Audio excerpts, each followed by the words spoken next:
വിദ്യാഭ്യാസം എന്നത് നമ്മുടെ സ്വപ്നങ്ങളിലേക്കുള്ള താക്കോലാണ്. ആ സ്വപ്നങ്ങൾക്ക് വിദേശത്ത് ചിറക് നൽകുന്ന ഒരു സ്ഥാപനത്തെയാണ് നമ്മൾ ഇന്ന് പരിചയപ്പെടാൻ പോകുന്നത്.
വർഷത്തിലധികമായി വിദ്യാർത്ഥികൾക്ക് ഇന്റർനാഷണൽ എഡ്യൂക്കേഷനിൽ ഓപ്പർച്യൂണിറ്റീസ് തുറന്നു നൽകുന്ന എംപയർ ഓവർസീസ് എഡ്യൂക്കേഷന്റെ ഫൗണ്ടർ ആയിട്ടുള്ള നിതിൻ നോവറാണ് ഇന്ന് നമ്മളുടെ കൂടെ എഡ്യൂമാസിന്റെ ഒപ്പം ഉള്ളത്.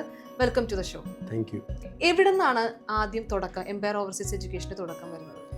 ഞാനൊരു ഏജൻസി തുടങ്ങണം എന്നൊരു ആഗ്രഹം ഉണ്ടായിട്ട് ബിസിനസ്സേ ചെയ്യണം എന്നൊരു ആഗ്രഹം എനിക്ക് ഉണ്ടായിരുന്നില്ല. ഞാനൊരു എഞ്ചിനീയർ ആവണം, പഠിച്ച് നല്ലൊരു ജോലി കിട്ടണം എന്നുള്ളൊരു ഐഡിയ ആയിരുന്നു ചെറുപ്പത്തിലൊക്കെ ഉണ്ടായിരുന്നത്. അപ്പോൾ ഞാൻ അങ്ങനെ ഒരു പെട്ടെന്ന് ജോലി കിട്ടാൻ, നല്ല ശമ്പളം കിട്ടുന്ന ജോലി എന്നുള്ള ഏവിയേഷൻ മേഖലയിലാണെന്ന് മനസ്സിലാക്കി +2 കഴിഞ്ഞപ്പോൾ തന്നെ ഞാൻ വിദേശത്ത്, ഇവിടെ അധികം സാധ്യതകളില്ലാന്ന് മനസ്സിലാക്കിയതുകൊണ്ട് വിദേശത്ത് പഠിക്കാൻ വേണ്ടി ഞാൻ യുക്രൈൻ എന്ന് പറഞ്ഞ രാജ്യത്താണ് ആദ്യമായിട്ട് പോയത്.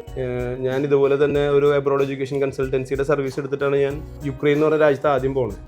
ഞാൻ അവിടെ പോയി ഒരു 2010 പോണത്. അവിടെ പോയപ്പോൾ നമ്മൾ വിചാരിച്ച പോലത്തെ ഞാൻ എക്സ്പെക്ട് ചെയ്തൊരു ഫെസിലിറ്റി ആയിരുന്നില്ല. അത് യൂറോപ്പ് എന്നുള്ളൊരു ഐഡിയയിലാണ് ഞാൻ പോയത്. പക്ഷെ നമ്മൾ ഉദ്ദേശിച്ച യൂറോപ്പ് അല്ല, അത് യൂറോപ്യൻ യൂണിയനിൽ പെട്ട ഒരു രാജ്യമല്ല, ഒരു പോസ്റ്റ് സോവിയറ്റ് യൂറോപ്യൻ ഭൂഖണ്ഡത്തിലുള്ള രാജ്യമാണെന്ന് മാത്രമേ ഉള്ളൂ. അപ്പോൾ അങ്ങനെ അവിടുന്ന് അത് മനസ്സിലാക്കി ഞാൻ അവിടുന്ന് മാറാൻ നോക്കിയപ്പോൾ അങ്ങനെയാണ് ഞങ്ങൾ വളരെ തുച്ഛമായ ഫീസിൽ, നാട്ടിലെ ഫീസിൽ തന്നെ IELTS ഒന്നും ഇല്ലാതെ ഒരു ഇംഗ്ലീഷ് സ്പീക്കിംഗ് പ്രോഗ്രാം ലാറ്റ്വിയ എന്ന് പറഞ്ഞ രാജ്യത്തുണ്ടെന്ന് ഞാൻ റിസർച്ചിൽ കണ്ടെത്തിയത്. യുക്രൈനിൽ നിൽക്കുമ്പോൾ തന്നെ കണ്ടെത്തി. അത് അവിടെ വേറെ ഇന്റർനാഷണൽ സ്റ്റുഡൻസിനോട് സംസാരിച്ച് വന്നപ്പം ഇങ്ങനൊരു രാജ്യമുണ്ട്, അവിടെ ഈ പറഞ്ഞ ഫീസിലും കുറവാണ്. ഒരു ഇന്ത്യൻ മണി അന്നത്തെ ഒരു 1.5-2 ലക്ഷം രൂപയുടെ റേഞ്ച് ഫീസുള്ളൂ 2010 സമയത്ത്. അപ്പോൾ അവിടെ ആ രാജ്യം കണ്ടെത്തി. അവിടെ IELTS വേറെ റിക്വയർമെൻ്റ് ഒന്നുമില്ല. അപ്പോൾ ഞാൻ ആ യൂണിവേഴ്സിറ്റിയിൽ അപ്ലൈ ചെയ്ത് എനിക്ക് ഓഫർ കിട്ടി. ഞങ്ങളൊരു 3 സുഹൃത്തുക്കൾ കൂടിയാണ് അപ്ലൈ ചെയ്തത്. അതിൽ 3 ഇന്ത്യൻസും ഒരു പാകിസ്ഥാനും, മൊത്തം 4 പേരായിട്ട് നമ്മൾ അപ്ലൈ ചെയ്യുന്നത്. അവസാനം ഞങ്ങൾ അവിടുത്തെ വിസയൊക്കെ ക്യാൻസൽ ചെയ്ത് നാട്ടിൽ വന്നപ്പോൾ ഞങ്ങൾക്ക് ഇവിടെ അതിനുള്ള ഈ ലാറ്റ്വിൻ എംബസി ഇന്ത്യയിലില്ല. അപ്പോൾ നമുക്ക് ഓഫർ ഉണ്ടായാലും വിസയ്ക്ക് അപ്ലൈ ചെയ്യാൻ പറ്റില്ല. അപ്പോൾ എനിക്കൊരു 18 വയസ്സായിരുന്നു. അപ്പോൾ അന്ന് ഞങ്ങൾ ഒരുപാട് എംബസികളിൽ പോയി ശ്രമിച്ചു നോക്കി ഇതിൻ്റെ വിസ എടുക്കാനായിട്ട്. അങ്ങനെയാണ് എനിക്ക് മനസ്സിലാവുന്നത്, ഇതിനെ വിസ എടുക്കണമെങ്കിൽ ചൈനയിൽ പോകണം, ബീജിങ്ങിൽ പോയിട്ട് വേണം വിസ അടിക്കാനായിട്ട്. അപ്പം അങ്ങനെ നമുക്ക് അന്നൊരു ഏജൻസിയും നമ്മളെ ഹെൽപ്പ് ചെയ്യാനില്ല. ഞങ്ങൾ 3 പേരും കൂടി തന്നെ ഞങ്ങൾ ചൈന വിസയ്ക്ക് അപ്ലൈ ചെയ്ത് ചൈന വിസ റിജക്റ്റായി. അത് കഴിഞ്ഞ് വീണ്ടും ചൈന വിസയ്ക്ക് അപ്പീൽ ചെയ്ത് വിസ എടുപ്പിച്ച് ഞങ്ങൾ ബീജിങ്ങിൽ പോയി എംബസി കണ്ടുപിടിച്ച് ഞങ്ങൾ വിസ ആപ്ലിക്കേഷൻ ചെയ്ത് വിസ അടിച്ചു. അപ്പം അങ്ങനെ 2011 എനിക്ക് സ്വന്തം വിസ ചെയ്തിട്ടാണ് എനിക്ക് ആദ്യമായിട്ടൊരു ഐഡിയ കിട്ടണത് ഈ ബിസിനസ് എന്താണെന്ന്. അങ്ങനെ 2011 ഞാൻ ലാറ്റ്വിയയിലേക്ക് എത്തി. ലാറ്റ്വിയയിൽ ഒരുപാട് ചെറുകിട ജോലികൾ ചെയ്ത് ഒരുപാട് യൂണിവേഴ്സിറ്റികളുടെ ഭാഗമായി ചെറുകിട മാർക്കറ്റിംഗ്, കാരണം ഞാൻ മാത്രം ഒരു ഇന്ത്യൻ സ്റ്റുഡൻ്റ് ആയിട്ട് അവിടെ ഉള്ളൂ. ആ സമയത്ത് 2014 ആയപ്പോൾ 13-14 കാലഘട്ടത്തിലാണ് ലാറ്റ്വിയൻ എംബസി ഇന്ത്യയിൽ വരണത്. അപ്പോൾ ലാറ്റ്വിയൻ എംബസി ഇന്ത്യയിൽ വരുമ്പോൾ യൂണിവേഴ്സിറ്റി തന്നെ, ഞാൻ പഠിച്ച റിഗ ടെക്നിക്കൽ യൂണിവേഴ്സിറ്റി എന്ന് പറഞ്ഞ യൂണിവേഴ്സിറ്റിയാണ്. അത്യാവശ്യം അവിടുത്തെ ടോപ്പ് നമ്പർ 1 യൂണിവേഴ്സിറ്റി ആയിരുന്നു. അപ്പോൾ അവർ തന്നെ അവരുടെ ഇന്ത്യൻ മാർക്കറ്റിൽ അവർക്ക് എങ്ങനെയും ഹെൽപ്പ് ചെയ്യണം. അവരൊരു ഫ്രഷ് ആയിട്ട് ഒരു ഇന്ത്യ ഇപ്പോൾ എല്ലാവർക്കും ഇൻട്രസ്റ്റ് ഉള്ള ഒരു മാർക്കറ്റ്, അവിടുത്തെ പോപ്പുലേഷൻ എപ്പോഴും ഹൈ ആയതുകൊണ്ടും. അപ്പോൾ അവരങ്ങനെ എന്നോട് ചോദിച്ചു, നമുക്ക് കോൺട്രാക്ട് തന്നു. അങ്ങനെ ഞാൻ എൻ്റെ ജ്യേഷ്ഠൻ്റെ കൂടെ 2014 ഞാൻ അവിടെയായിരുന്നു. എൻ്റെ ജ്യേഷ്ഠൻ ഇവിടെ നിന്നിട്ട് തൃശ്ശൂരാണ് ഞങ്ങൾ ആദ്യം സ്ഥാപനം തുടങ്ങുന്നത്. സ്ഥാപനത്തിൻ്റെ പേര് അപ്പെക്സ് ഓവർസീസ് എന്നായിരുന്നു. 2014 ഞങ്ങളിങ്ങനെ ഈ ഒരു പ്രസ്ഥാനം തുടങ്ങി. നമ്മൾ ഈ യാത്രകൾ, ജോലിയുടെ ഭാഗമായിട്ട് യൂറോപ്പ് മൊത്തം, പാർട്ട് ടൈം ജോബിൻ്റെ ഭാഗമായിട്ട് യൂറോപ്പ് മൊത്തം ട്രാവൽ ചെയ്തിരുന്നു. അപ്പോൾ നമ്മൾ ആ സമയത്ത് തന്നെ പല രാജ്യങ്ങളിൽ പോയിരുന്നു. ഫ്രാൻസ്, ഈഫൽ ടവറിന് മുമ്പിൽ പോയിരുന്ന് ഫോട്ടോ ഇട്ടുണ്ടായിരുന്നു. ആംസ്റ്റർഡാമിൽ പോയി ഹോട്ടൽ. അപ്പോൾ ഇത് വെച്ച് നമുക്ക് ഒരുപാട് എൻക്വയറീസ് ഫേസ്ബുക്കിൽ തന്നെ വന്നു തുടങ്ങി. അപ്പോൾ ആ ആപ്ലിക്കേഷൻസ് തന്നെ കൺവേർട്ട് ചെയ്തപ്പോൾ തന്നെ ഞങ്ങൾക്ക് ഒരു 10-30 ഫയൽ ഇനീഷ്യലി തന്നെ ഞങ്ങൾക്ക് കിട്ടി. അപ്പോൾ അതുവരെ ഒരു 2014 വരെ നമ്മളൊരു ജോലിക്കാരനായിട്ട് പോയിരുന്ന ഒരാളാണ്. അപ്പം ഇങ്ങനെ ഒരു ഓപ്പർച്യൂണിറ്റി എങ്ങനെയൊക്കെയോ വന്നു. തീരുമാനിക്കുന്നത് ഇങ്ങനെ ഒരു ഏജൻസിയുടെ ആവശ്യകത ഉണ്ട് സ്റ്റുഡൻസിന് പുറത്തേക്കൊക്കെ. അതെ, ഈ പർട്ടിക്കുലർ കൺട്രിയിൽ ആ പരിപാടി അറിയണ ആരും ഉണ്ടായിരുന്നില്ല. അതായിരുന്നു എൻ്റെ അഡ്വാൻറ്റേജ്. അപ്പോൾ എനിക്ക് 2011 വളരെ ബുദ്ധിമുട്ടിയാണ് ഞാൻ എൻ്റെ സ്വന്തം വിസ എടുത്തത്. അപ്പോൾ ഞാൻ തന്നെ ദൈവത്തിനോട് ചോദിച്ചിട്ടുണ്ട് എന്തിനാണ് ഞാൻ അത്ര കഷ്ടപ്പെട്ട് ചെയ്യുന്നത്. പക്ഷേ അതിൻ്റെ ഗുണം എനിക്ക് 2014 ഇപ്പോൾ ഈ സ്ഥാപനം തുടങ്ങിയപ്പോൾ എനിക്ക് കോൺഫിഡൻസ് കിട്ടി. കാരണം ഞാൻ ഇത്രയും കോംപ്ലിക്കേറ്റഡ് ഒരു സ്വന്തം വിസ അടുപ്പിച്ചതുകൊണ്ട് എനിക്ക് ഏത് രാജ്യത്തെയും അന്നത്തെ പ്രശ്നം എന്ന് വെച്ച് കഴിഞ്ഞാൽ അന്ന് നമുക്ക് ഈ ഗൂഗിളോ ChatGPT അല്ലെങ്കിൽ ഇങ്ങനത്തെ ഫെസിലിറ്റീസ് ഒന്നും ഇല്ല, സ്മാർട്ട് ഫോണൊന്നും ഇല്ല, എല്ലാവരും മറ്റേ ടൈപ്പ് ഫോണൊക്കെ ഉപയോഗിക്കുന്ന ഒരു സമയമാണ്. അപ്പം അന്ന് നമ്മളിങ്ങനെ മൾട്ടി കൺട്രി നിന്ന് ഒരു 18 വയസ്സുകാരനെ സംബന്ധിച്ച് അത് ഭയങ്കര കോൺഫിഡൻസ് ആയിരുന്നു എനിക്ക് തന്നത്. അതിനുശേഷം എനിക്ക് മനസ്സിലായി ഏത് രാജ്യത്തെ വിസയ്ക്ക് നമുക്ക് വിസ പ്രൊസീജിയർ നമുക്ക് പഠിച്ച് ചെയ്താൽ നടക്കാവുന്നതേ ഉള്ളൂ. അപ്പം അങ്ങനെയാണ് നമ്മൾ 2014 എപെക്സ് ഓവർസീസ് എന്ന് പറഞ്ഞ സ്ഥാപനം തുടങ്ങുന്നത്. 2019 ആയപ്പോഴേക്കും ഞാൻ ഒരു ഇൻഡിപെൻഡൻ്റ് ആയി തിരുവനന്തപുരത്തേക്ക് ഓഫീസ് സ്റ്റാർട്ട് ചെയ്തു. അപ്പോഴാണ് ഞാൻ അതിനെ എംപയർ എന്ന് പേരിട്ടിട്ട്, പക്ഷെ നമ്മൾ ഇത്രയും വർഷമായിട്ട് ഇതേ ഇൻഡസ്ട്രിയിൽ സജീവമായി പ്രവർത്തിച്ചുകൊണ്ടിരിക്കുന്നത്. അങ്ങനെ പിന്നെ നമ്മൾ പതുക്കെ കൊറോണ സമയത്തും കുറച്ച് സ്ട്രഗിളായിരുന്നു. അതുപോലെ നമ്മുടെ ബിസിനസ് മൊത്തത്തിൽ സീറോയിലേക്ക് പോയി. മൊത്തത്തിൽ നമ്മൾ എല്ലാ കൊല്ലവും മിനിമം ഒരു 100 പേരെങ്കിലും ചെയ്തിരുന്നൊരു ഇൻടേക്കിൽ 100 പേരെങ്കിലും വിട്ടിരുന്ന സ്ഥാപനം പെട്ടെന്ന് 0 അഡ്മിഷൻസ് ആയിരുന്നു. പക്ഷെ നമ്മൾ അതും കഴിഞ്ഞ് 2021 ആയപ്പോഴേക്കും നമ്മൾ വീണ്ടും സ്റ്റാർട്ട് ചെയ്ത് എറണാകുളത്തേക്ക് ഓഫീസ് തുടങ്ങി. ഇവിടുത്തെ ഓഫീസ് തിരുവനന്തപുരത്ത് ഓഫീസ് ഇപ്പോഴും ഉണ്ട്, കൊച്ചിയിലെ ഓഫീസ് തുടങ്ങി. നമ്മൾ പതുക്കെ നമ്മുടെ ഇന്റർനാഷണൽ ഓഫീസ് ദുബായിൽ കമ്പനി തുടങ്ങി, യൂറോപ്പിൽ കമ്പനി തുടങ്ങി. അങ്ങനെ നമ്മളിപ്പോൾ അതെ, ഇതൊരു ഗ്ലോബൽ ബിസിനസ് ആണ്. ഇതൊരു ഗ്ലോബൽ ബിസിനസ് ആകുമ്പോൾ നമുക്ക് എല്ലായിടത്തും പ്രസൻസ് വേണം. നമ്മൾ റീജിയണൽ ബിസിനസ് അല്ല, നമ്മൾ ലോകം മുഴുവനാണ് നമ്മുടെ പാർട്ട്നേഴ്സും നമ്മുടെ വർക്കും വരുന്നത്. അപ്പോൾ നമുക്ക് എല്ലായിടത്തും എല്ലാ കോണ്ടിനെന്റിലും ഒരു ഓഫീസ് ഇമ്മീഡിയറ്റ്ലി ചെയ്യണം എന്നാണ് നമ്മൾ ആഗ്രഹിക്കുന്നത്. ഇപ്പോൾ എംപയർ ഓവർസീസ് എഡ്യൂക്കേഷന്റെ സർവീസസ് എന്തൊക്കെയാണെന്ന് വെച്ചാൽ എന്തായിരിക്കും പറയാം? എംപയർ ഓവർസീസിന്റെ സർവീസ് എന്ന് പറഞ്ഞു കഴിഞ്ഞാൽ നമ്മൾ more than study abroad consultant, ഇങ്ങനെ വിദേശത്ത് കൊണ്ടുപോകുന്ന ആളിനേക്കാൾ നമ്മൾ കൺസൾട്ടേഷനും കൂടിയാണ് നമ്മൾ കുട്ടികൾക്ക് കൊടുക്കുന്നത്. ഒരു കുട്ടി കയറി വരുമ്പോൾ ഞാൻ ഓൾറെഡി ഒരു സ്റ്റുഡൻ്റ് ആയിട്ട് നിന്നിട്ടുള്ളത് കൊണ്ടും ഒരു വിദേശത്ത് പോകുന്ന ഒരു കുട്ടിയുടെ മാനസികാവസ്ഥയൊക്കെ എനിക്ക് അറിയാവുന്നതുകൊണ്ടും അതെ, കാരണം നമ്മളും ഒരു മിഡിൽ ക്ലാസ് ഫാമിലിയിൽ നിന്ന് വന്നിട്ടുള്ള ഒരാളാണ്. അപ്പോൾ അവരുടെ പേരൻസിൻ്റെ കൺസേൺ നമുക്ക് മനസ്സിലാവും. കാരണം വലിയൊരു ലൈഫ് ചേഞ്ചിങ് ഡിസിഷനാണിത്. അവൻ ജീവിതം ഒരു വഴിക്ക് തിരിയാണ്. ഇപ്പോൾ നമ്മൾ വേറൊരു സർവീസ് പോലെയല്ല, നമ്മൾ ഷർട്ട് വിൽക്കുന്ന പോലെയോ ഫുഡ് വിൽക്കുന്ന പോലത്തെ ഒരു സർവീസ് അല്ല. ഇത് അവൻ്റെ ലൈഫ് ചേഞ്ചിങ് ഡിസിഷനാണ്. അപ്പോൾ അവർ പേരൻസിൻ്റെ കൺസേൺസ്, സ്റ്റുഡൻസിൻ്റെ അവർക്ക് പല മാനസികാവസ്ഥയുള്ള പിള്ളേരാണ്. അപ്പോൾ നമ്മൾ അത് മനസ്സിലാക്കി കുട്ടികൾ ഇന്നത്തെ സിറ്റുവേഷൻ എന്ന് പറഞ്ഞാൽ ഭയങ്കര ഹോട്ട് പ്രോഗ്രാംസ് നോക്കി വരും, ഒരു ട്രെൻഡിങ് പ്രോഗ്രാം നോക്കി വരും. പക്ഷെ നമ്മൾ കുട്ടിയുടെ കഴിവുകൾ മനസ്സിലാക്കി, അവൻ്റെ ബഡ്ജറ്റ് മനസ്സിലാക്കി, പേരൻസിൻ്റെ കൺസേൺ മനസ്സിലാക്കി, അവന് പറ്റിയ ഇന്ന രാജ്യം നിന്ന പ്രോഗ്രാം എന്നല്ല, അവന് സ്യൂട്ടബിൾ ആയിട്ടുള്ള സംഭവം അവന് നമ്മൾ പ്രോപ്പർ കൺസൾട്ടേഷൻ കൊടുക്കുക. ആദ്യം തന്നെ നമ്മുടെ കൗൺസിലിംഗ് ടീം, അതിനകത്ത് എക്സ്പേർട്ട് ആയിട്ടുള്ളൊരു കൗൺസിലിംഗ് ടീം നമുക്കുണ്ട്. അപ്പോൾ അവർക്ക് എക്സാക്ട്ലി എന്താ വേണ്ടതെന്നുള്ളത് പറഞ്ഞു കൊടുത്ത് കൺവിൻസ് ചെയ്യുന്ന അത്ര എളുപ്പമാണ്. ഇപ്പോൾ നമ്മൾക്ക് അറിയാം ചിലപ്പോൾ ഈ കുട്ടി ഈ ഒരു കോഴ്സ് എടുത്ത് വിദേശത്ത് പോയിട്ടുണ്ടെങ്കിൽ സക്സസ്ഫുൾ ആവില്ല. അപ്പോൾ ഒരു കൺവിൻസ് ചെയ്യുക എന്നുള്ള ഒരു പ്രൊസീജിയർ, കൺവിൻസ് ചെയ്യാന്ന് പറഞ്ഞാൽ ഇപ്പോൾ നമ്മുടെ അടുത്തേക്ക് 60% മാർക്ക് മേടിച്ച പിള്ളേർ വന്നിട്ട് MBBS പഠിക്കണം, എയറോനോട്ടിക്സ് പഠിക്കണം എന്നൊക്കെ പറഞ്ഞു വരും. അവന് അതിനുള്ള കഴിവില്ല. അവനതിൽ പഠിച്ചത് ചിലപ്പോൾ ഫാമിലി പ്രഷർ കൊണ്ടും വീട്ടുകാരുടെ ഒരു പ്രഷറൊക്കെ കൊണ്ട്, സൊസൈറ്റി പ്രഷർ. കാരണം ഇപ്പോൾ വീട്ടുകാർ പ്രഷർ ചെയ്യുന്നത് അവരെ അയൽവക്കക്കാർ പ്രഷർ ചെയ്തിട്ടായിരിക്കും. അപ്പം അങ്ങനെ ഒരുപാട് പിള്ളേരുടെ ഭാവി ഇവിടെ നശിച്ചു പോകുന്നുണ്ട്. ഇപ്പം ഞാൻ നേരത്തെ പറഞ്ഞു, ഞാൻ പഠിച്ചത് എയർക്രാഫ്റ്റ് നന്നാക്കാനാണ് ഞാൻ പഠിച്ചത്. പക്ഷേ ഞാൻ പഠിച്ച് ഫൈനലി എനിക്ക് ആ ജോലി കിട്ടിയിട്ടും ഞാൻ ആ ജോലി എൻജോയ് ചെയ്തില്ല. അത് ഭയങ്കര ഒരു മൊമെൻ്റ് ആയിരുന്നു എനിക്ക്. കാരണം നമ്മൾ ചെറുപ്പം മുതലേ ഈ സൈന്യ സിനിമയൊക്കെ കണ്ടിട്ട് വിമാനത്തിൻ്റെ മേഖലയിൽ പഠിക്കണം, ലക്ഷറി ലൈഫ് ജീവിക്കണം. ഫൈനലി നമുക്കൊരു വിമാനം കിട്ടണം വർക്ക് ചെയ്ത് പെർഫോം ചെയ്യാൻ. പക്ഷേ എനിക്ക് അവിടെ പോയി നല്ലോണം പെർഫോം ചെയ്യാൻ പറ്റിയില്ല. കാരണം ഞാൻ ടെക്നിക്കലി അത്ര സൗണ്ട് അല്ല. അപ്പോൾ എനിക്ക് ദൈവം തന്നിട്ടുള്ളൊരു കഴിവുണ്ട്, അത് വൈകിപ്പോയി.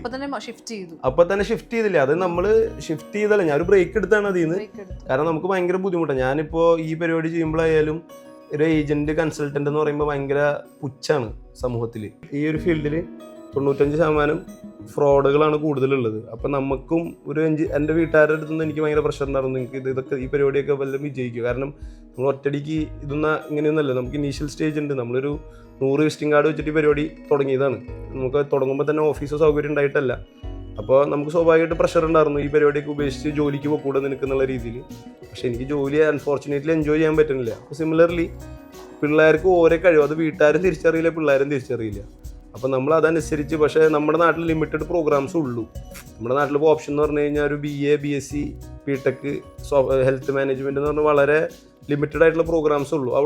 അവിടെ പിന്നെ അവിടെ അന്തസ്സും കൂടുതലാണ്. ഇവിടെ ചില high profile job, low profile job എന്ന് പറഞ്ഞാൽ ഡിഫറൻഷിയേറ്റ് ഉണ്ട്. അവിടെ എല്ലാ ടൈപ്പ്, ഇപ്പോൾ മ്യൂസിക് ആണെങ്കിൽ മ്യൂസിക്, അല്ല നിങ്ങൾക്ക് വേറെ ആർട്സ് റിലേറ്റഡ് ആയിട്ട് നല്ല പ്രോഗ്രാംസ് ആണെങ്കിൽ അങ്ങനെ വിദേശത്താകുമ്പോൾ നമുക്ക് നിങ്ങളുടെ കഴിവിന് എന്താണോ ആ കഴിവിനുള്ള പ്രോഗ്രാം നമ്മൾ അവനെ കണ്ടുപിടിച്ച് പിച്ച് ചെയ്ത് ഏറ്റവും നല്ല യൂണിവേഴ്സിറ്റി പറഞ്ഞു കൊടുക്കും. അതനുസരിച്ച് അവൻ്റെ ബഡ്ജറ്റ് നോക്കിയിട്ട് നമ്മൾ അവന് കോഴ്സ് പിച്ച് ചെയ്ത് കൊടുക്കും. മാർക്കറ്റിൽ ഏറ്റവും ചീപ്പസ്റ്റ് കോസ്റ്റിൽ നമ്മൾ ചെയ്ത് കൊടുക്കും. മാർക്കറ്റിൽ ആര് ചെയ്യുന്നതിനേക്കാളും പ്രീമിയം കൺട്രീസിനൊന്നും നമ്മൾ ₹1 മേടിക്കാണ്ട് നമ്മൾ ചെയ്ത് കൊടുക്കും. ബഡ്ജറ്റ് കൺട്രീസിനായാലും പൈസ മേടിച്ച് വലിയ രാജ്യങ്ങളിലേക്ക് നമുക്ക് കോസ്റ്റ് നമ്മൾ മേടിക്കില്ല.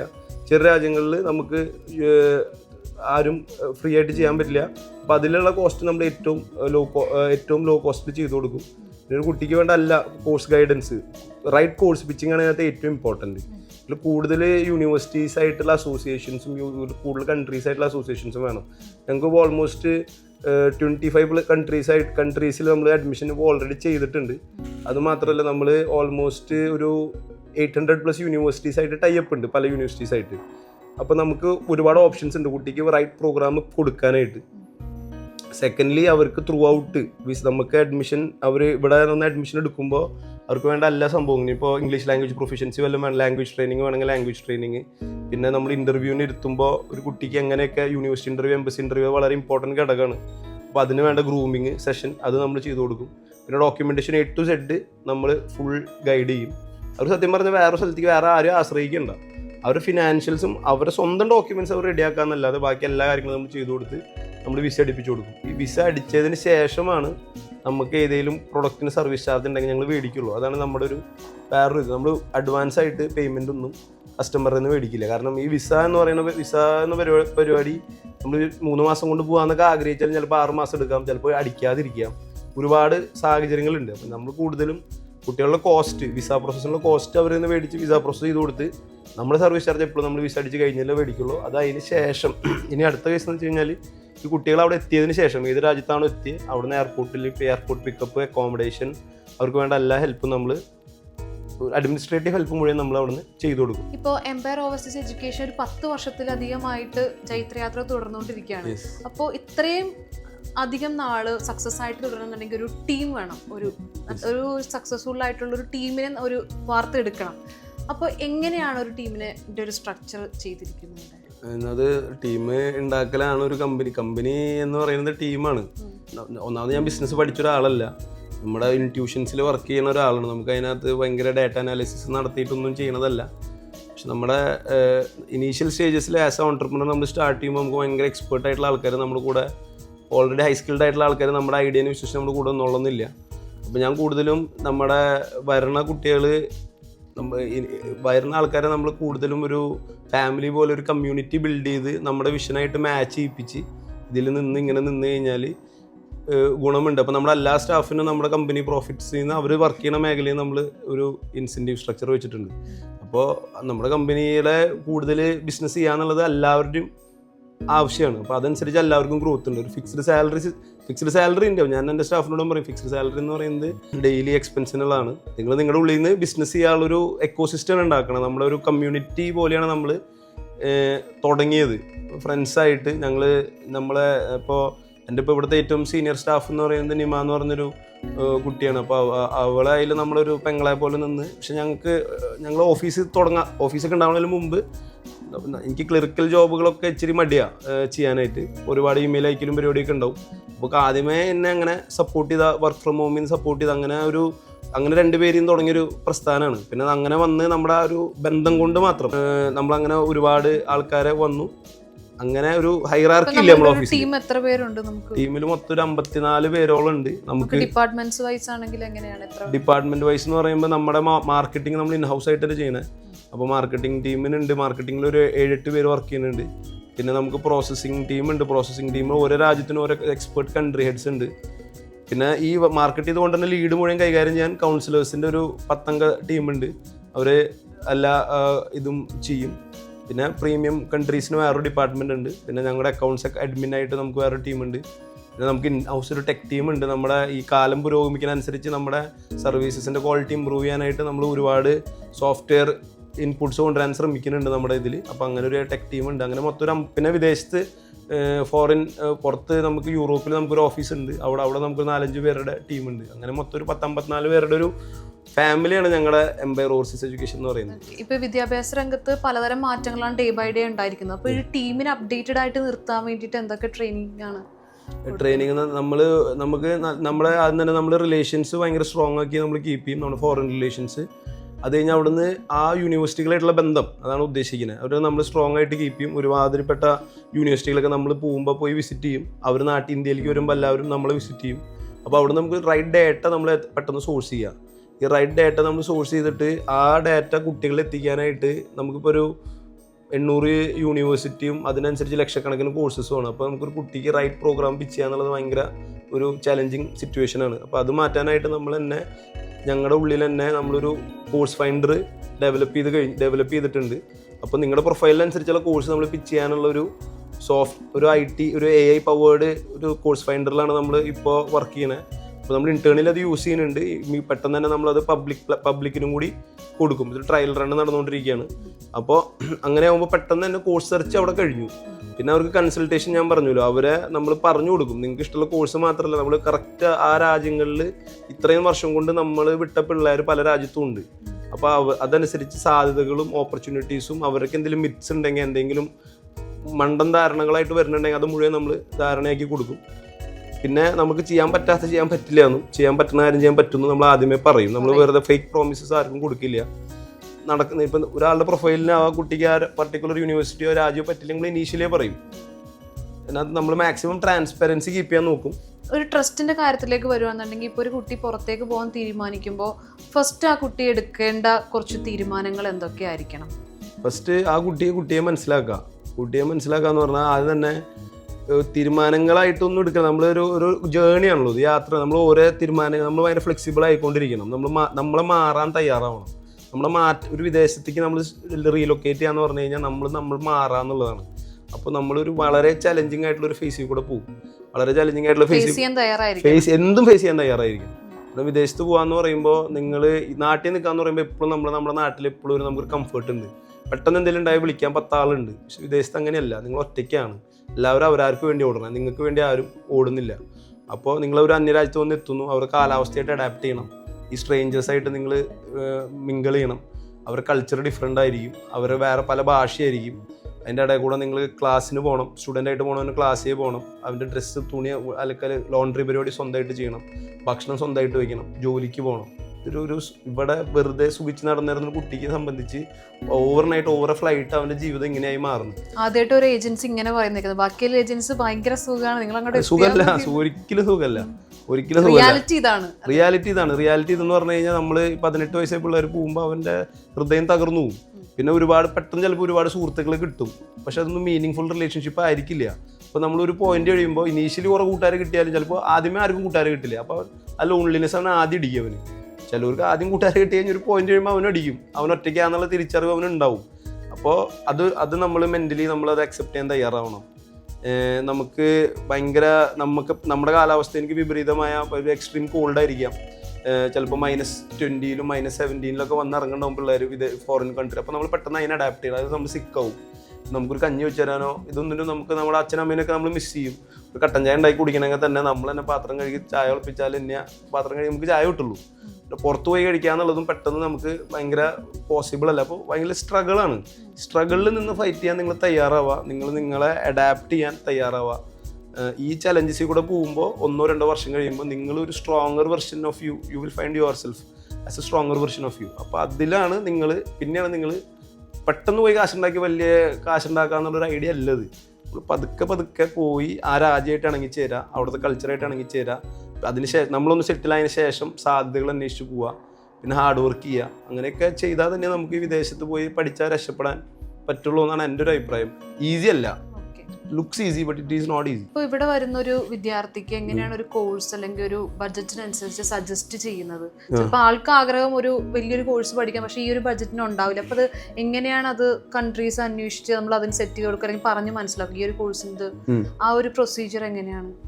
ആ ഒരു പ്രൊസീജിയർ ഞാൻ നേരത്തെ പറഞ്ഞല്ലോ, നമുക്ക് പറഞ്ഞ ലീഡുകൾ നമ്മൾ ഒരുപാട് ലീഡുകൾ നമ്മുടെ എക്സ്പേർട്ട് കൗൺസിലിംഗ് ടീമാണ്. ഞാൻ പറഞ്ഞല്ലോ, ഞങ്ങൾക്ക് ഇങ്ങനെ ഭയങ്കരമായ ഭരണം അല്ല, ഞാൻ എങ്ങനെ സംസാരിക്കുന്നു അങ്ങനെ തന്നെയാണ് എൻ്റെ ടീമും കസ്റ്റമറോട് സംസാരിക്കുന്നത്. അപ്പോൾ നമുക്ക് അതിനകത്ത് ഒരുപാട് നമുക്ക് പ്രോഫിറ്റ്, ഇപ്പോൾ ചില പ്രൊഡക്റ്റ് വിറ്റാൽ ഞങ്ങൾക്ക് കൂടുതൽ പ്രോഫിറ്റ് ആയിരിക്കും, കൂടുതൽ മാർജിൻ ആയിരിക്കും. പക്ഷെ നമ്മൾ അതിലേക്കല്ല ഞങ്ങൾ പുഷ് ചെയ്യുന്നത്, ഞങ്ങൾക്ക് ക്വാളിറ്റി സർവീസിലാണ് ഞങ്ങൾ പുഷ് ചെയ്യുന്നത്. അവൻ കയറി പോയി കഴിഞ്ഞാൽ അവനെ പറ്റിക്കപ്പെട്ടു പറയില്ല. അവന് നിനക്ക് ഏതാ വേണ്ടതെന്ന് ചോദിക്കും, നിനക്ക് ഏത് കൺട്രിയാണ് വേണ്ടത്, അപ്പോൾ ഇന്ന കൺട്രി വേണമെന്ന് പറയുമ്പോൾ നിനക്ക് ഇന്ന പ്രശ്നം കൊണ്ട് ഇന്നത് പറ്റില്ല, അപ്പോൾ നീ ഇന്നത് നോക്ക്. അപ്പം അങ്ങനെ പറഞ്ഞ് ഒരു സീരീസ്, ഇത് ഭയങ്കര ചലഞ്ചാണ് പിള്ളേർക്ക്. അത് അതിൻ്റെ ഇടയിൽ കൂടെ വേറെ ഏജൻസി വന്നിട്ട് അവർക്ക് അങ്ങനെയില്ല, ഇതാ നല്ല അതാ നല്ലതെന്നൊക്കെ പറഞ്ഞ് അങ്ങനെ ഒരുപാട് പ്രശ്നങ്ങൾ വരും. പക്ഷേ നമ്മുടെ ഒരു ക്രെഡിബിലിറ്റി എന്ന് പറയുമ്പോൾ customer end of the day happy ആവാന്നുള്ളതാണ്. നമുക്ക് വിൻ വിന്നാണ് നമ്മൾ ആഗ്രഹിക്കുന്നത്. കസ്റ്റമർ എങ്ങനെയെങ്കിലും പറ്റിച്ച് നമ്മൾ കുറച്ച് പൈസ ഉണ്ടാക്കാന്നുള്ള ഐഡിയ അല്ല, ഒരുപാട് പൈസ ഉണ്ടാക്കലല്ല, നമ്മൾ നല്ല ക്വാളിറ്റി സർവീസ്. നമുക്ക് ഒരുപാട് കോമ്പറ്റീഷനുള്ള ഒരു മേഖലയാണിത്. അപ്പോൾ നമ്മൾ ഭയങ്കരമായി പ്രൈസ് കൂട്ടി വെച്ചാൽ നമുക്ക് ബിസിനസ് വരില്ല. അപ്പോൾ നമ്മൾ മാർക്കറ്റിൽ കോസ്റ്റ് എഫക്റ്റീവായിട്ട് ബെസ്റ്റ് ക്വാളിറ്റി സർവീസ്, പിന്നെ ഇതിൻ്റെ എത്തിക്കലും കൂടി ചെയ്യാൻ ശ്രമിക്കും നമ്മൾ. അതാണ് നമ്മുടെ ആ മൈൻഡ് സെറ്റിൽ നമ്മൾ വർക്ക് ചെയ്യും. അവിടെ എത്തിക്കഴിഞ്ഞിട്ട് എന്തൊക്കെ സർവീസസ് നമ്മൾ പ്രൊവൈഡ് ചെയ്യാറ്? എത്തിക്കഴിഞ്ഞാൽ നമ്മൾ ഒന്നാമത് എക്സ്പെർട്ട് ഗൈഡൻസ് ആണ്. പണ്ടായിരുന്നു ഒരു രാജ്യത്ത് കൂട്ടുകാരില്ലാണ്ട് ഒരു കുട്ടി പോയി പെടുന്നത്. സാധാരണ ഇന്നത്തെ ഡേറ്റിൽ എന്ന് പറയുമ്പോൾ എല്ലാവർക്കും പോണ രാജ്യത്ത് ഫ്രണ്ട്സ് ഉണ്ടാവും. നമ്മളിങ്ങനെ സ്പൂൺ ഫീഡ് ചെയ്യേണ്ട ഒരു സിറ്റുവേഷൻ ഇല്ല. പക്ഷേ ഇനീഷ്യൽ സാഹചര്യങ്ങൾ നമ്മൾ ഫുഡ് വരെ വെച്ച് കൊടുത്തിട്ടുണ്ട് കുട്ടികൾക്ക് വന്നിറങ്ങുന്ന പിള്ളേർക്ക്. അപ്പോൾ എയർപോർട്ടിൽ നിന്ന് എടുക്കും. അവർക്ക് ഇനീഷ്യലി വേണ്ടത് സിമ്മ്, അവിടുത്തെ വെതറിന് പറ്റിയ ഡ്രസ്സ്, ഷൂ, ജാക്കറ്റ്, ഗ്ലൗസ്, ഇങ്ങനെ സാധനങ്ങൾ വേണ്ടി വരും. Basic needs. Bus card, SIM card, accommodation ആണെങ്കിൽ തന്നെ പിന്നെ കട്ടിൽ കിടക്കുക, കമ്പിളി, അത് ഇതൊക്കെ അങ്ങനത്തെ സംഭവം. പാർട്ട് ടൈം ജോബ് നമ്മൾ കമ്മിറ്റ് ചെയ്യില്ല. ഞങ്ങൾ ആദ്യം കമ്മിറ്റ് ചെയ്തിരുന്നു. നമുക്ക് അവിടെ വേക്കൻസീസ് ഉണ്ട്, നമ്മളത് കമ്മിറ്റ് ചെയ്തിരുന്നു. പക്ഷേ നമ്മൾ കമ്മിറ്റ് ചെയ്ത് പോയി കഴിഞ്ഞാൽ ഈ മടിയന്മാർ തലയിൽ തലോണ വെച്ചിരുന്നിട്ട് ഏജൻസിനെ തെറി പറയും. ഒരു ജോലിക്ക് പോകാന്ന് പറഞ്ഞാൽ ചിലപ്പോൾ റഷ്യൻ എല്ലാ ജോലി എന്ന് പറയുമ്പോൾ, ഞാൻ ജോലിയുടെ കാര്യം പറയാന്ന് വെച്ച് കഴിഞ്ഞാൽ എന്ത് പണിക്കും പോകണം. ഞാൻ നേരത്തെ പറഞ്ഞല്ലോ, ഞാൻ ഡിഷ് വാഷറായിട്ട്, ക്ലീനറായിട്ട്, ലോഡറായിട്ട്, ഹെൽപ്പറായിട്ടൊക്കെ പോയിട്ടുണ്ട്. അവിടെ നമ്മൾ നമ്മുടെ ആ ഒരു വലിയ സാധനം ഈഗോ എടുത്ത് മാറ്റി വെച്ച് എന്ത് പണിക്കും പോകാൻ ദുരഭിമാനം എടുത്ത് മാറ്റി വയ്ക്കണം. അപ്പോൾ നമ്മൾ അങ്ങനെ ഒരു കമ്മിറ്റ്മെൻറ്റോട് കൂടി പോയി കഴിഞ്ഞാൽ പിള്ളേർ പറയും എനിക്ക് ജോലി പറ്റില്ല, ആ ജോലി പറ്റില്ല. അങ്ങനെയൊന്നുമല്ല.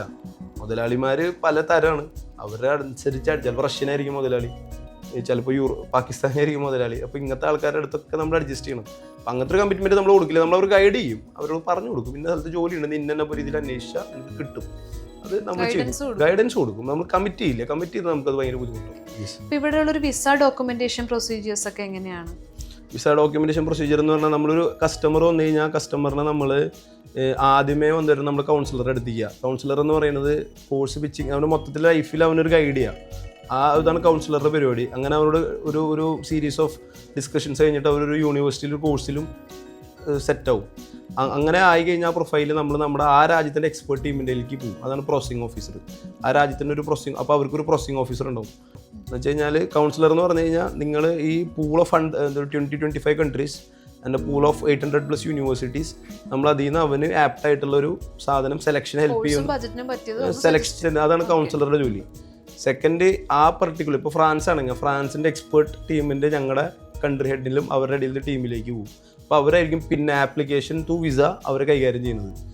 അതിൻ്റെ സെയിം സമയത്ത് തന്നെ നമുക്കൊരു ഇംഗ്ലീഷ് ഡിപ്പാർട്ട്മെൻറ്റായിട്ട് നമുക്കൊരു ഗ്രൂമിങ് സെഷൻ ഇവർക്ക് കൊടുക്കും. ഇവർക്ക് എല്ലാ ഇൻ്റർവ്യൂസിനും ഇവരെ ട്രെയിൻ ചെയ്യാനും എല്ലാ കാര്യത്തിനും ഒരു പാരലലി യൂണിവേഴ്സിറ്റി ഇൻ്റർവ്യൂ വരുമ്പോൾ അതിന് തയ്യാറാക്കാൻ ഒരു ടീം, വിസ ഇൻ്റർവ്യൂ വരുമ്പോൾ അതിന് തയ്യാറാക്കാൻ ടീം, ഡോക്യുമെൻറ്റേഷൻ ഈ പ്രോസസിങ് ഓഫീസർ. വിസ അടിച്ച് കയ്യെ കിട്ടുന്നവരെ നമ്മൾ അവരുടെ കാര്യങ്ങൾ ചെയ്തു കൊടുക്കും. അത് കഴിഞ്ഞ് നമ്മൾ ചില സർവീസ് അവർക്ക് ഫ്ലൈറ്റ് ടിക്കറ്റ് എടുക്കുക, അവിടെ എത്തിക്കഴിഞ്ഞാൽ അവർക്ക് വേണമെങ്കിൽ എയർപോർട്ടിൽ നിന്ന് അവർ ചില പിള്ളേർക്ക് ഇപ്പോൾ അതിൻ്റെ ആവശ്യം വരാറില്ല, എന്നാലും വേണമെങ്കിൽ എയർപോർട്ടിൽ നിന്ന് എടുത്ത് റൂമിലാക്കി കൊടുത്ത് ഈ പറഞ്ഞ പോലെ എല്ലാ കാര്യങ്ങളും bus card, SIM card, accommodation എല്ലാ കാര്യങ്ങളും ചെയ്ത് അവൻ ത്രൂ ഔട്ട്. അതോടൊരു തീരല്ല നമ്മുടെ ബന്ധം. അവൻ 4 കൊല്ലത്തെ കോഴ്സിനെ പോയിക്കണം. 4 കൊല്ലവും അവൻ എന്തെങ്കിലും അത്യാവശ്യമുണ്ട്, ഒരു ആശുപത്രി കേസ് ഉണ്ട്, ഒരു വയ്യാത്ത സിറ്റുവേഷൻ വന്നു, ഒരു അപകടത്തിൽ പെട്ടു, അവർക്ക് ആദ്യം വിളിക്കാൻ, നമ്മളെ വിളിക്കാം. ഡേ ടു ഡേ ആക്ടിവിറ്റീസിൽ അവരെ ശല്യം ചെയ്ത് നടക്കാൻ പറ്റില്ല. അവർക്ക് ഇന്നത്തെ പിള്ളേർക്ക് സ്വാതന്ത്ര്യം കൊടുക്കണം. പക്ഷേ എന്തെങ്കിലും പെട്ടാൽ അവർക്ക് വിളിക്കാൻ, അവരുടെ പേരൻസിനെ വിളിക്കാൻ നമുക്ക് അവിടെ ടീമുണ്ടാവും. അപ്പോൾ നമുക്ക് ഇപ്പോൾ യൂറോപ്പിൽ ലാറ്റ്വിയയിൽ റിഗ എന്ന് പറഞ്ഞ സ്ഥലത്ത് നമുക്ക് ഓഫീസുണ്ട്. പക്ഷെ നമ്മൾ അവിടെ നിന്ന് ഇപ്പോൾ UK-ലേക്കാണെങ്കിൽ 2.5 മണിക്കൂറുടെ ഫ്ലൈറ്റ് ഡിസ്റ്റൻസ് ഉള്ളൂ. അപ്പോൾ എന്ത് ഇമ്മീഡിയറ്റ് എമർജൻസിക്കും നമ്മൾ അവിടെ ഉണ്ടാവും. ഇപ്പോൾ ഒരു ഏജൻസി റൺ ചെയ്തുകൊണ്ട് പോകുമ്പോൾ നമുക്ക് പലതരത്തിലുള്ള ചലഞ്ചസ് ഫേസ് ചെയ്യേണ്ടി വരും. അതെന്തൊക്കെയായിരിക്കും ചലഞ്ചസ് എന്ന് പറഞ്ഞു കഴിഞ്ഞാൽ? നമ്മൾ ആസ് ഒരു സ്മോൾ ഏജൻസി നമുക്കൊരു ബ്രാൻഡ് ബിൽഡ് ചെയ്ത് കൊണ്ടുവന്നാലേ ആൾക്കാർക്ക് വിശ്വസ്തത ഉണ്ടാവുള്ളൂ. അപ്പോൾ നമുക്ക് എത്ര നല്ല സർവീസ് ആണെങ്കിലും അവർക്ക് ആ ഒരു ബ്രാൻഡ് ബിൽഡിങ് വളരെ ഇമ്പോർട്ടൻ്റ്. അപ്പോൾ അതിന് നമ്മൾ ഇനീഷ്യൽ സ്റ്റേജിൽ സ്ട്രഗിൾ ചെയ്തിട്ടുണ്ട്. സെക്കൻഡ് വിഷയം എന്ന് പറഞ്ഞു കഴിഞ്ഞാൽ റൂൾ ചേഞ്ച് ആണ്. നമ്മൾ ഈ സാധനം ഇതിൻ്റെ ഈ ഇമിഗ്രേഷൻ റൂൾസ് ഭയങ്കര ഡൈനാമിക്കാണ്, എപ്പോഴും മാറിക്കൊണ്ടിരിക്കുകയാണ്. ഇപ്പോൾ UK പ്രോസസ്സ് 2 കൊല്ലം മുമ്പത്തെ പ്രോസസ്സല്ല ഇന്നത്തെ പ്രോസസ്സ്. ചിലപ്പോൾ ഫയല് നമ്മൾ കയ്യെ പിടിച്ചിരിക്കുന്ന നേരത്തായിരിക്കും ഒരു റൂള് മാറ്റുക. അപ്പോൾ ഒറ്റയടിക്ക് വലിയ വോളിയൂം ഓഫ് സ്റ്റുഡൻസിൻ്റെ റിജക്ഷൻ വന്നിട്ടുണ്ട്.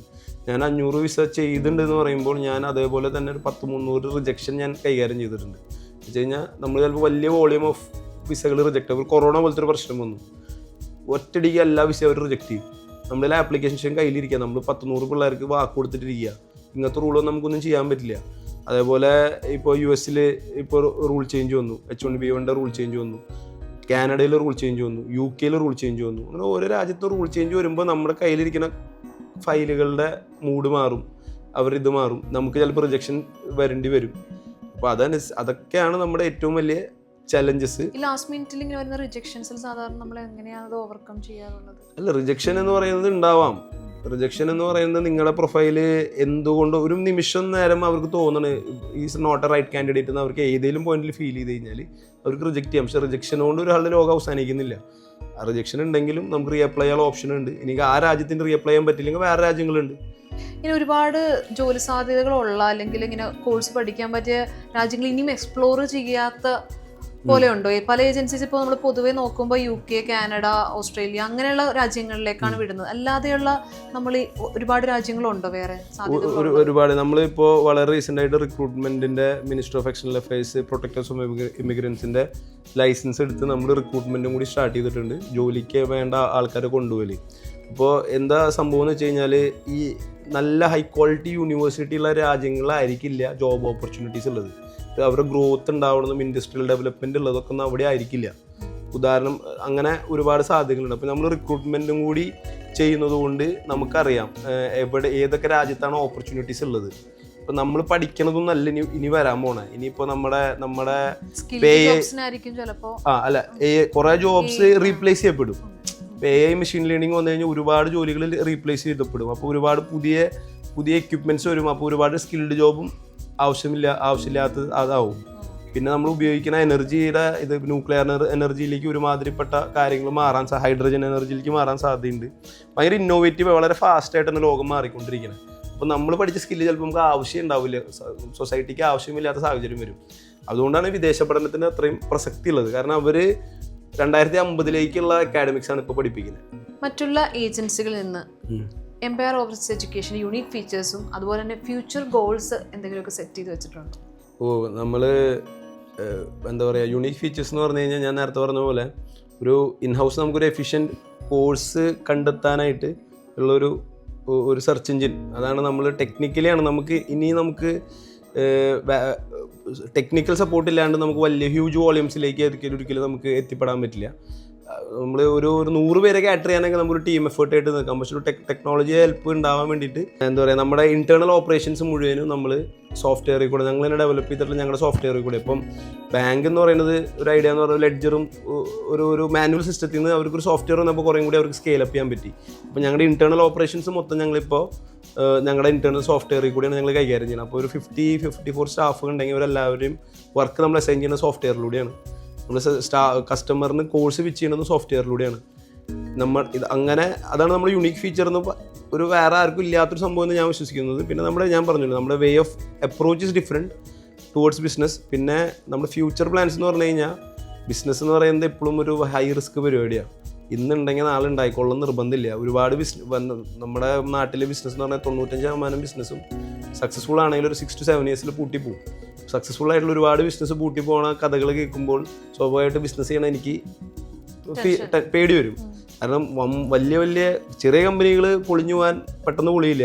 നമ്മൾ കമ്പനി വലുതാവും തോറും നമ്മുടെ റിസ്ക് കൂടി വരും. അപ്പോൾ നമ്മളെപ്പോഴും ഫ്യൂച്ചറിലേക്കാണ് നോക്കുന്നത്. 2030 സർവൈവ് ചെയ്യണം, 2030 പെർഫോം ചെയ്യണം, 2050 നിൽക്കണം. അപ്പോൾ കാലത്തിനോടൊപ്പം നമ്മൾ മുന്നോട്ട് പോകണം എന്നുള്ളൊരു ഐഡിയ ഉള്ളതുകൊണ്ട് നമ്മളും ഒരു ഒരു ഒരു വെബ് പോർട്ടലും ഒരു മൊബൈൽ ആപ്ലിക്കേഷനിലുമാണ് നമ്മൾ നിൽക്കുന്നത്. ഈ ഉണ്ടാക്കുക എന്നുള്ളൊരു പണിപ്പുരയിലാണ് നമ്മുടെ ടെക് ടീം. അപ്പോൾ നമുക്ക് തന്നെ ഏറ്റവും ഈ പറഞ്ഞ പോലെ ഈ കോഴ്സ് സെർച്ച് എഞ്ചിൻ പബ്ലിക് ആക്കുക, ജോബ്സ് ഞങ്ങൾക്ക് ഇതേപോലെ തന്നെ റിക്രൂട്ട്മെൻറ്റും കൂടി നമ്മൾ ഇതിനകത്ത് ആഡ് ചെയ്തിട്ടുണ്ട്. എംപയർ ഓവർസീസ് എഡ്യൂക്കേഷൻ ഒരു ministry of external affairs protectors of immigrants approved ഏജൻ്റാണ്, റിക്രൂട്ടിംഗ് ഏജൻ്റാണ്. അപ്പോൾ ജനങ്ങൾക്ക് വിശ്വസ്തത കൂടാം. നമ്മൾ വെറും ഒരു ഏജൻസി അല്ല, നമ്മൾ മിനിസ്ട്രി ഓഫ് എക്സ്റ്റേണൽ അഫയേഴ്സിൻ്റെ അണ്ടറിൽ വരുന്നൊരു സ്ഥാപനമാണ്. അപ്പോൾ റെയറായിട്ട് കിട്ടുന്നൊരു ലൈസൻസ് ആണ്. റയർ അല്ല, ആ ലൈസൻസ് കിട്ടാൻ അതിൻ്റെതായ സ്റ്റാൻഡേർഡ്സ് ഉള്ള കൺസൾട്ടൻസീസിന് മാത്രമാണ് MEA ലൈസൻസ് കൊടുക്കുള്ളൂ. അപ്പോൾ ആ കാര്യത്തിലും അത് പാസ്പോർട്ട് ഓഫീസിൻ്റെ നേരെ ഒരു സബ് ബ്രാഞ്ച് ഒരു ഏജൻറ്റ് പോലെയാണ് നമ്മൾ വർക്ക് ചെയ്യുന്നത്. അപ്പം അങ്ങനൊരു കാര്യത്തിലും വിശ്വസ്തതയുണ്ട്. പിന്നെ നമ്മൾ പറഞ്ഞല്ലോ, മാക്സിമം ട്രാൻസ്പെറൻസി കൊണ്ടുവരാനായിട്ട് നമ്മൾ ശ്രമിക്കുക. ഞങ്ങൾ ഗ്ലോബലി ഈ എല്ലായിടത്തും ഞങ്ങളുടെ പ്രസൻസ് അറിയിക്കുക. അപ്പോൾ നമ്മുടെ ടീം ഇപ്പോൾ US നമ്മുടെ ടീമുണ്ട്. അപ്പം അങ്ങനെ ഞാനിപ്പോൾ അവിടേക്ക് പോകാനുള്ളൊരു പരിപാടിയായിട്ട് നിൽക്കുന്നു. അപ്പോൾ അങ്ങനെ നമ്മൾ ഗ്ലോബലി ഇതൊരു ഗ്ലോബൽ സർവീസ് പ്രൊവൈഡറാണ്. അപ്പോൾ ഗ്ലോബലി നമ്മുടെ പ്രസൻസ് എത്തിക്കാൻ നമ്മൾ ശ്രമിക്കുന്നുണ്ട്. ഇതൊക്കെയാണ് നമ്മുടെ ഇപ്പോൾ ഒരുപാട് മോഹന വാഗ്ദാനങ്ങളൊന്നും ഇല്ലാതെ റിയാലിറ്റി എന്താണ്, സാധ്യതകൾ എന്താണ് എഡ്യൂക്കേഷൻ, ഇതെല്ലാം എംപയർ ഓവർസീസ് എഡ്യൂക്കേഷൻ തുറന്നു കാണിക്കാൻ ശ്രമിക്കുകയാണ്. അപ്പോൾ ഈ ഒരു ജേർണി സക്സസ് ആയിട്ട് ഇനിയും തുടരട്ടെ. Thank you so much. Thank U.